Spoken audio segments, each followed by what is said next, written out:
top stories tonight in Y News. President Ferdinand Marcos Jr. welcomes the 170.6 billion peso public-private partnership or PPP project for the rehabilitation of the Ninoy Aquino International Airport or NAIA.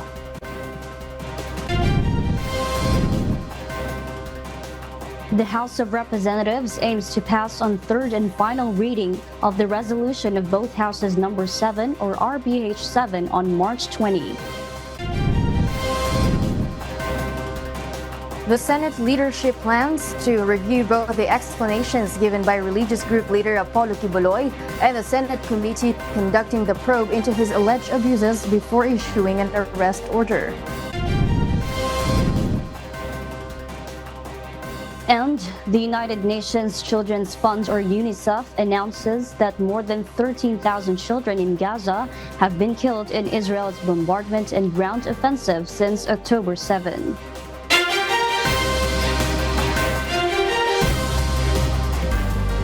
Good evening, Philippines and the world. Today is Monday, the 18th of March, 2024. Join us in the next hour as we deliver today's top stories around the Philippines and in other parts of the world. I am Mariel Latoza. We are also seen in 1,935 satellites monitoring centers nationwide and via live streaming worldwide through the UNTV News and Rescue social media channels. I am Marvi Delphine.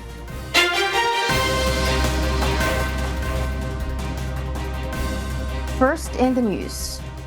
The modernization of the country's main gateway is one step closer to actuality, as the Department of Transportation or DOTR and San Miguel Corporation on Monday signed the landmark concession agreement for the Ninoy Aquino International Airport or NAIA Public-Private Partnership or PPP project. Nel Maribohok reports. The Department of Transportation or DOTR and San Miguel Corporation signed on Monday, March 18, the 170.6 billion peso public-private partnership or PPP project for the rehabilitation of the Ninoy Aquino International Airport or NAIA. President Ferdinand Marcos Jr. witnessed the signing of the agreement in Malacanang.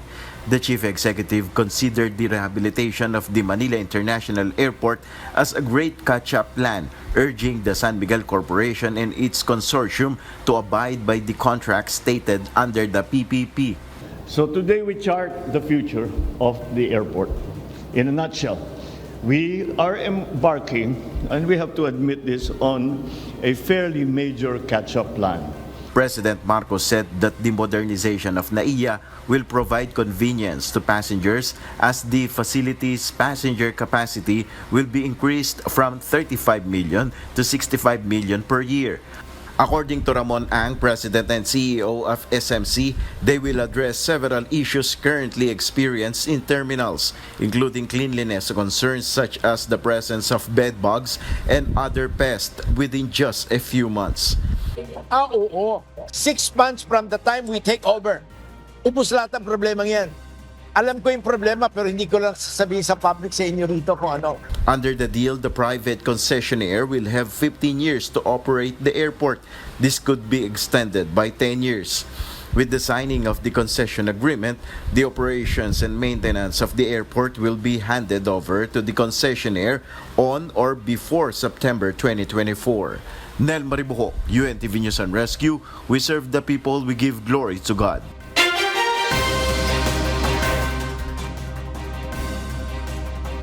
The House of Representatives targets to pass the economic charter change on third and final reading on March 20. Meanwhile, House Deputy Speaker David Suarez emphasizes that the Senate and House of Representatives must work together on economic charter change to limit constitutional challenges. Rosalie Cos will tell us why. On Wednesday, March 20, the House of Representatives aims to pass on third and final reading the resolution of both houses number 7 or RBH 7. The measure aims to amend the economic provisions of the 1987 Constitution regarding public utilities, education, and advertising. A majority of House lawmakers are expected to vote for the measure, especially since more than 280 Solons are co-authors of the resolution. House lawmakers also welcomed the recent statement of Senate President Juan Miguel Zubiri, stating that they are on track to pass resolution of both houses number 6, the Senate version of economic chacha, though they would like it to be passed sooner. So we take that very positively. With Senate President issuing that statement with the President, that just goes to show that there is indeed enough reason to be positive that the Senate will approve RBH 6. Meanwhile, House lawmakers anticipate the possibility that some groups might question the economic charter change before the Supreme Court. For Deputy Speaker Suarez, it is better for the Senate and House leadership to meet and determine the next steps. This could be done during the congressional break. So it is also vital, that's why it is important for us to work with the Senate on this so that we can limit the possible constitutional challenge RBH 6 and RBH 7 will face. Kasi mangyayari yon. Kaya mahalaga na talagang makapag-usap yung leadership ng Senate at yung leadership ng House. Majority Leader Manuel Jose Dalipe mentioned the possibility of the House of Representatives to submit RBH 7 to the Commission on Elections or COMELEC once passed by the lower chamber. This is despite the fact that the Senate version is still pending with the Senate subcommittee. So kung naipasa namin yung RBH 7 with 3/4 vote, i-forward na talaga namin sa COMELEC kasi hindi naman kung saan dapat mapunta yun kung hindi sa COMELEC. Then we assume optimistic also that the Senate, when they pass it also, they will also forward it to COMELEC with their sufficient number of votes. And the COMELEC will say kung i-schedule na nila ng plebiscito or hindi pa. This is in contrast with Senior Deputy Speaker Aurelio Gonzalez's statement that they will await the passage of the Senate version. It's one of the options, yung sinabi ni Majority Floor Leader Manix Dalipe, pero mas maganda kung aprubahan ng Senado yung RBH 6, no? Hopefully the Supreme Court would start the legal process to finally come up with a definite answer to these lingering questions, because all of these are important.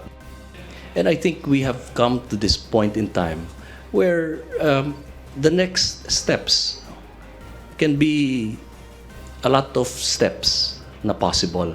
It can be a bifurcation of so many steps kasi wala pang nakakaabot sa ganitong punto ang Kongreso. A Makabayan Bloc lawmaker has expressed concern about the possibility of the House of Representatives submitting RBH 7 to the COMELEC ahead of the Senate. Ang pagiging open-ended ng RBH 7 na hindi explicitly nakalagay kung mag-vote jointly or separately, tingin natin ay isa itong baraha actually ng Kamara para kung hindi talaga bumigay ang Senado, pwedeng i-interpret na ang pag-aproba dito ng Kamara ay pag-aproba na rin ng buong Kongreso kahit na absent ang Senado. At ito yung ating pinangangambahan sa simula pa lamang. Rosa Licoz, UNTV News and Rescue. We serve the people, we give glory to God. The Commission on Elections, or COMELEC, has conducted a voter registration and education fair in an indigenous people community in Bukidnon today. Dante Amento will tell us why. The Commission on Elections, or COMELEC, emphasized that even indigenous peoples, or IPs, have equal protected constitutional rights to suffrage with other Filipino electorates. Thus, in an unprecedented move, COMELEC has visited a remote IP community in San Fernando, Bukidnon today, March 18. No less than Chairman George Erwin Garcia led the COMELEC team for the conduct of the voter registration and education fair in Sitio Kalinawan, where the Tiguahanon tribe resides. Garcia further said it is the Commission's primordial duty to register all qualified Filipinos no matter where they are. Pinakita natin na kahit na sobrang layo, pwede nating marating at ma-deliver ang serbisyo sa ating mga kababayan. Tatandaan natin ang katutubo ang ating mga paglingon sa nakaraan. Some Tiguahanons flocked and availed the good opportunity to register. One of them is Peter Indagnay, 74 years old, who for the first registered himself and expected to vote in the 2025 midterm elections. Di kita makabuta og na eleksyon ba kundi kita makapadistro ba. Ang COVID para makabulig kito kasyo og butar. The other also grabbed the other registration program of the commission. Siyempre, taga-dirita, unya ang ato ang pagboto dito sa lungsod. Mao nga nag-transfer isip. Usapod ko nga nagdumala diri sa lugar, kauban pod sa mga sitso leader o opisyalis. Meanwhile, the COMELEC will also visit other IP communities across the country in the next few days. Ang gusto kasi nating emphasize doon, lalo na sa ating mga opisyal sa field, kapag meron tayong mga katutubo, dapat sinasadya, hindi yung katutubo ang sumasadya sa atin. Dante Amento, UNTV, News and Rescue. We serve the people. We give glory to God.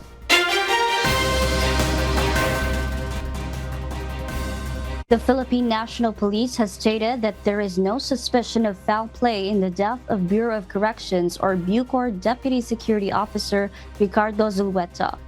Zulueta was one of the co-accused in the killing of radio commentator Percy Lapid. According to Police Colonel Jean Fajardo, the chief of the PNP Public Information Office, Zulueta's death certificate indicates that he passed away due to cerebral vascular disease intracranial hemorrhage, which refers to bleeding in the brain. With respect dun sa pagkamatay po ni Mr. dating Bucor official Ricardo Zulueta po, ay for your information po, yung mismong kapatid po niya ang naghatid sa ospital nga po at doon po siya sa ospital namatay. Zulueta, a former official of the Bureau of Corrections, was rushed to the Bataan Peninsula Medical Center in Dinalupihan Town on March 15 after experiencing chest pain. Unfortunately, he was declared dead at 11 p.m. on Friday. Members of Akbayan Youth have taken a proactive approach to raise public awareness regarding the sex trafficking charges of religious group leader Apollo Kibuloy. Flyers were distributed and posted in a public market in Quezon City as part of their efforts. According to Sila Duarte, the campaign officer of Akbayan Youth, this action is aimed at supporting the need for Kibuloy to face accountability for the cases against him. The group asserts that Kibuloy poses a threat to women and children, thus urging the public to report any information regarding his whereabouts to the authorities. Moreover, both the Senate and the House of Representatives have conducted investigations involving Kibuloy. The Senate has even issued a showcause order alongside the pending arrest order against him. The Senate leadership will look into both the explanations given by Kingdom of Jesus Christ leader Apollo Kibuloy and the Senate committee conducting the probe into his alleged abuses before issuing an arrest order. This comes after Senate Deputy Minority Leader Risa Ontiveros maintains that reasons submitted by Kibuloy's camp in response to the show order are not satisfactory, reiterating her request to Senate President Mig Zubiri to order the arrest of the religious leader. So, any minute now, the Senate President, as soon as I follow up on my request to him, as soon as gap ng abogado ni Kibuloy itong ruling of the committee, any minute then, pwede na pong i-issue iyon. Zubiri says he will review the replies made by the two parties to come up with a decision at the soonest possible time. Ontiveros will conduct another hearing into Kibuloy's alleged abuses, where she hopes the religious group leader will finally appear to personally address the allegations against him. Department of Agriculture Secretary Francisco Chularel Jr. clarified that his department has yet to verify the list of officials and employees of the National Food Authority who were suspended by the Office of the Ombudsman. This list, submitted as the basis for the preventive suspension of 141 NFA personnel, including NFA Administrator Roderico Bioco, by the Ombudsman, has not been thoroughly reviewed by the Department of Agriculture. Moreover, Secretary Laurel expressed gratitude towards Ombudsman Samuel Martirez for his decision to lift the suspension of 23 NFA employees. He emphasized the importance of ensuring that more NFA employees have their suspensions lifted swiftly to prevent any disruption to the agency's operations. Furthermore, it is noteworthy that Justice Martirez has launched an investigation into the origins of what he refers to as a flawed list. This list erroneously includes deceased and retired employees among those subjected to suspension. Meanwhile, the Department of the Interior and Local Government, or DILG, has embarked on a thorough investigation concerning the Captain's Peak Resort in Bohol. JP Nunez will tell us why. The Department of the Interior and Local Government, or DILG, already formed a task force that will specifically conduct probe on the construction of Captain's Peak Resort in Bohol. It was composed of lawyers, which is led by DILG Undersecretary for External, Legal and Legislative Affairs, Attorney Juan Victor Llamas. Based on the department order released by the agency, Bohol Task Force will identify those who are accountable, whether private, individual, or government officials. Ang tanong, paano nangyari yun? Sinong gumawa nito? Dapat managot yung mga taong yan. Kaya inaalam natin. Secretary Abalos said the DILG believes that the construction of Captain's Peak Resort destructs the natural form of Chocolate Hills, which was declared as World Heritage Site. On the question if they will file charges against Sagbayan Mayor Restituto Suarez III or any public officials from the Department of Environment and Natural Resources, this is his response. Yung mga may kasalanan, sasampahan namin ng demanda sa Office of the Ombudsman. Depende po sa investigasyon kung sino-sino ang mga dapat na managot ay mananagot. Bohol Task Force has not given timeline to come up with the result, but the agency promised to expedite their investigation. JP Nunez, UNTV, News and Rescue. We serve the people, we give glory to God. The Department of Migrant Workers has taken decisive action in closing down a travel agency located in Quezon City, which has been illegally offering employment opportunities as nurses, factory workers, and warehouse workers in Poland. This action was prompted by a report from the Filipino community in Poland indicating that a worker had been victimized by this unscrupulous travel agency. In response, the DMW Migrant Workers Protection Bureau, or MWPB, promptly launched an investigation and surveillance operation on Tranvia Travel Agency in Quezon City. So nag-conduct ng 5 surveillance operation ang ating operatives, positive lahat ng surveillance. Ibig sabihin, nagpanggap silang mga aplikante at doon sa 5 beses na pinuntahan nito undercover ay nag-alok ng trabaho at umabot ng until 300,000 yung inaalok sa halaga ng pera, warehouse man, nurse, saka factory workers for Poland. It was revealed that the travel agency was luring prospective workers with promises of salaries ranging from 80,000 to 100,000 pesos for positions in Poland. However, in exchange for these job opportunities, the agency was demanding exorbitant fees ranging from 200,000 to 300,000 pesos from unsuspecting applicants. The DMW is urging any victims of this travel agency's deceitful practices to come forward and report their experiences. Furthermore, the owner of the travel agency is currently facing charges related to syndicated estafa as authorities work to hold accountable those responsible for exploiting vulnerable migrant workers. The DMW remains committed to safeguarding the rights and welfare of Filipino migrant workers and will continue to take proactive measures against illegal recruitment and human trafficking activities. Ang elemento ng krimen ng illegal recruitment, nagre-recruit, nangangako ng trabaho nang walang lisensya mula sa DMW. Hindi nga kailangan managa ng halaga ng pera. And in this case, meron pang dagok sa manggagawa, inaalok pa ay tinataga pa ng 200,000 hanggang 300,000.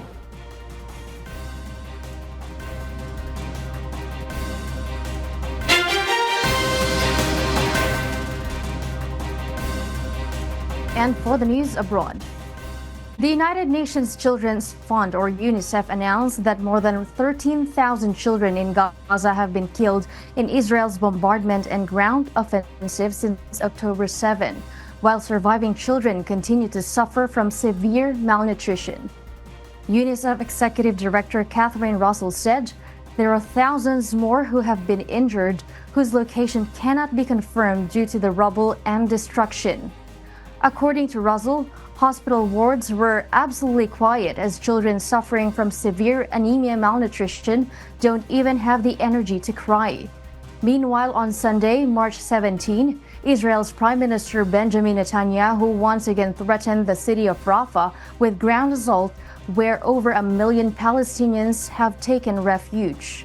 The rate of death among children during this conflict has been unseen in any other, or hasn't been seen in any other world war, as Israel repeatedly denies genocide charges and justifies its actions as self-defenses.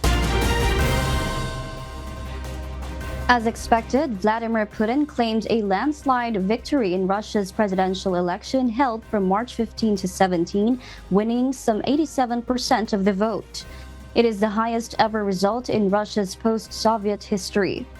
Running practically unopposed in an election that is highly criticized as lacking democratic legitimacy, Putin intends for the result to underscore the leaders of the West that they will have to reckon with an emboldened Russia, whether in war or in peace, for many years to come. The United States and United Kingdom have both voiced out about the elections as being not free or nor fair, while Ukraine says the election fraud has no legitimacy. They decry how Putin has imprisoned his political opponents, with his most prominent critic, Alexei Navalny, experiencing a sudden death in an Arctic prison last month. Putin, however, mentioned in his press conference that he supported a proposal to release Navalny in exchange for prisoners in Western countries. On Sunday, March 17, Navalny supporters called for Russians to turn up at polling stations for a noon against Putin protest. Russians, including Navalny's widow, joined long lines outside Moscow's embassies in Paris, Berlin, The Hague, and elsewhere. Some voters held anti-Kremlin signs, while others wore blue and white. Others sang protest songs and waved Ukrainian flags. Securing a fifth term as president for another 6 years, Putin has surpassed Joseph Stalin as the longest-serving Russian leader in more than 200 years. In other news, a volcano considered as geothermal spa and Iceland's premier tourist destination erupted the fourth time in 3 months last Saturday night, spewing fountains of lava into the air and necessitating the evacuation of the Blue Lagoon. Maven Carrizo will tell us why.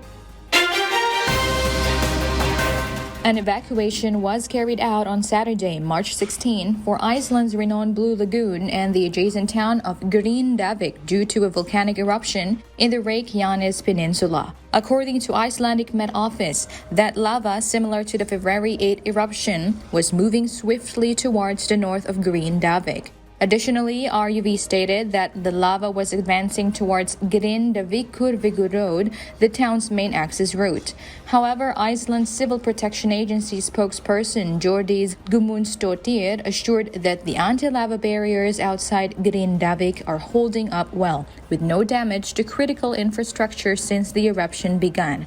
She assured that the town was safe due to lava diversion by barriers and the rest of Iceland was unaffected. Keflavik Airport and regional airports are fully operational, though volcanic gas may be detectable near the town. Less than an hour's drive from the Iceland's capital and largest city, Reykjavik, the Blue Lagoon stands as one of the nation's top tourist destinations. Geophysicist Magnus Tumi Gudmundsson described the eruption as the most powerful in the recent seismic activity. Maven Carrizo, UNTV News and Rescue. We serve the people. We give glory to God.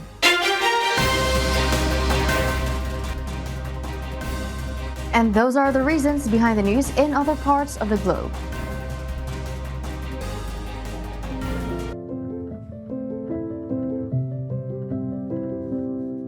Our Kasangbahay, As the world faces these trying times amid the various challenges and uncertainties, we are inviting everyone to join the global prayer for humanity. Good day. I'm Brother Eli Soriano of the members of the Church of God International.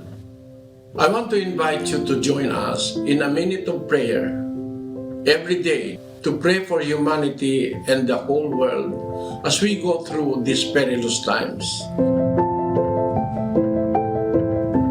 While safety measures like washing of hands and strengthening of our immune systems may help us through this horrible predicament, there is still no precaution or cure more powerful than God's mighty intervention. And we need His intervention now more than ever. It doesn't matter what religion you are in or what denomination you belong. This is an invitation for all the people around the world who cares for the future of their family, friends, loved ones, and humanity as a whole. Everybody is welcome to pray with us. For more details, you can check out the description box below. Thank you very much, and I hope to hear from you soon. May God bless you.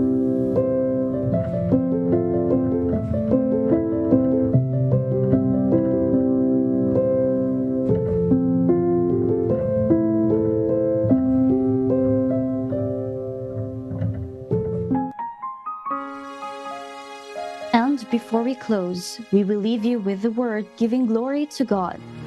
From the book of James, chapter 2, verse 20, it says, "But wilt thou know, O vain man, that faith without works is dead?"